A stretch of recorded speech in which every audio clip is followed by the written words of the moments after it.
નમસ્કાર મિત્રો, તારીખ છે 5 માર્ચ 2024 વાર છે આજે ગુરુવાર। આજના વિડીયોની અંદર જીરું બજાર વિશે સંપૂર્ણ ચર્ચા આ વિડીયોની અંદર કરવાના છીએ। તે પહેલાં ચેનલ પર જે મિત્રો નવા આવ્યા હોય તો ચેનલને ખાસ સબસ્ક્રાઈબ કરી દેજો અને વિડીયો પસંદ આવે તો વિડીયોને લાઇક કરી દેજો।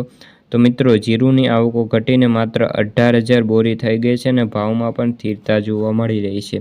જીરું બજારમાં આગામી દિવસોની અંદર વેચવાલી કેવા આવે છે તેના ઉપર સમગ્ર બજારનો આધાર રહેલો છે। જીરું બજારમાં ભાવ સ્ટેબલ છે। ગુજરાતમાં આજે મોટાભાગના યાર્ડો ઉપર રજાનો માહોલ હોવાથી આવકો ઘટી છે। માત્ર 18,000 બોરી થઈ હતી, જેમાં મોટાભાગની આવકો છે ઊંઝાની હતી। ગુરુવારે જીરુંની આવક રાજ્યમાં વધીને જે 50,000 બોરી ઉપર થવાના અંદાજ મૂકી રહ્યા છે। ખાસ કરીને જીરુંના વેપારીઓ કહે છે કે વર્તમાન સમયમાં જીરું બજારમાં વેચવાલી વચ્ચે તો નિકાસકારો અત્યારે જે નિષ્ક્રિય બની ગયા છે અને જીરુંમાં લોકલ જે ગ્રાહકી છે તે હોળી બાદ કેવી નીકળે તેના ઉપર બજારનો આધાર રહેલો છે।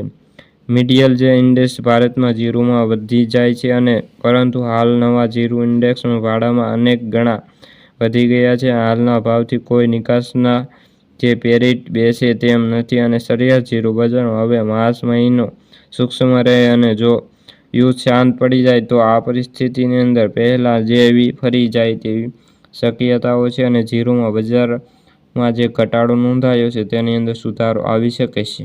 બેન્ચમાર્ક જીરુંનો વાયદો છેલ્લે 21,570ની સપાટી હાલ તો બોલાઈ રહ્યો છે। તો મિત્રો, આથી જીરુંને લગતા આજની ચર્ચા વિડીયો ગમ્યો તો વિડીયોને લાઇક અને સબસ્ક્રાઈબ કરી દેજો। ફરી મળીશું બીજા વિડીયો સાથે, ત્યાં સુધી બધા મિત્રોને જય જવાન જય કિસાન।